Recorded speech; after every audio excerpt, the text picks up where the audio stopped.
Hello बच्चों, let's read this question. The question says legal constitutional changes by themselves cannot overcome challenges to democracy. Justify the statement with an example. हमारा question हमसे पूछ रहा है legal constitutional changes जो हैं वो democracy के चैलेंजेस को ओवरकम नहीं कर सकती. इस स्टेटमेंट को हमें जस्टिफाई करना है. आइए अपना आंसर देखते हैं. Democratic reforms are to be executed majorly by political activists, parties, movements and politically aware citizens. जो democratic reforms है वो majorly जो है execute किए जाते हैं political activists के through, parties के through, movements के through and जो political aware citizens है उनके through. Whatever the legal change it must be noted whether it affects politics और नॉट. कोई भी लीगल चेंज जब होता है उसमें ये देखा जाता है कि उसने पॉलिटिक्स को इफेक्ट करा है या नहीं. सम लीगल चेंजेस में ऑल्सो भी इनअप्रोप्रिएट और कुछ लीगल चेंजेस जो हैं कभी कभी इनअप्रोप्रिएट भी होते हैं. Reforming politics should be done by the people and politicians as they are responsible as a citizen to do this. और जो पॉलिटिकल रिफॉर्म्स होते हैं वो पॉलिटिशियंस के थ्रू होते हैं और सिटीजन्स के थ्रू होते हैं. This can also be said with an example.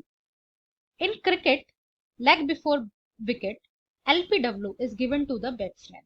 इसको हम एक एग्जाम्पल के थ्रू समझते हैं.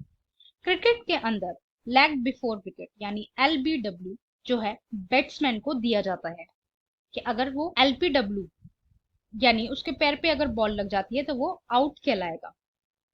If it is not given to the batsman as a wicket, then the batsman can use the wrong ways of batting and can save his wicket.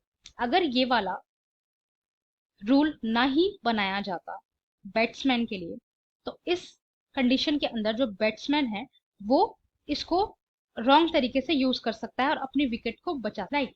To avoid this wrong way of batting leg before wicket was kept in the laws of cricket.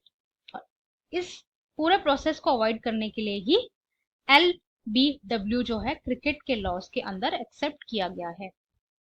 Like this the laws of the Indian constitution any legal change should not affect politics. इसी तरीके से Indian constitution में कोई भी legal change जो है politics को इतना अफेक्ट नहीं करती है. Even in many parts of India still dowry is continued in marriages. India के काफी सारे पार्ट्स में ये देखने को मिलता है जो डॉरी सिस्टम है, जो दहेज प्रथा है, वो अभी भी मैरिजेस में कंटिन्यू है.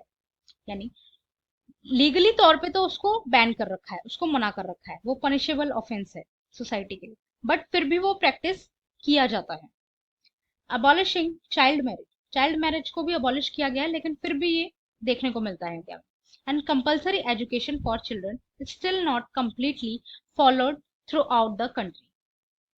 और चिल्ड्रंस के लिए कंपल्सरी एजुकेशन, ये सारे जो टॉपिक्स हैं, सारे जो मुद्दे हैं वो अभी तक पूरी कंट्री में फॉलो नहीं किए जाते हैं. As India is a populated country it is not easy to implement any legal change. क्योंकि इंडिया जो है काफी बड़ी कंट्री है और इसके अंदर पॉपुलेशन भी बहुत ज्यादा है, बहुत सारे लोग हैं और डाइवर्सिटी भी बहुत ज्यादा है. तो इस सिचुएशन के अंदर कोई लीगल चेंज को इम्प्लीमेंट करना इतना इजी नहीं होता है. राइट. सो इससे हमें पता चलता है कि कोई लीगल चेंज करना कॉन्स्टिट्यूशन में डेमोक्रेसी के चैलेंज को ओवरकम नहीं कर सकता है. राइट. ये इतना इजी नहीं है कि एक लीगल चेंज किया और सब कुछ एकदम बदल गया. नहीं, बहुत लंबा प्रोसेस है, बहुत टाइम लगता है. राइट. उसको एग्जीक्यूट होने में, उसको इम्प्लीमेंट होने में. और इंडिया में लोग जो हैं जल्दी से चेंज को एक्सेप्ट नहीं करते. Right. So I hope you understood. Thank you and best of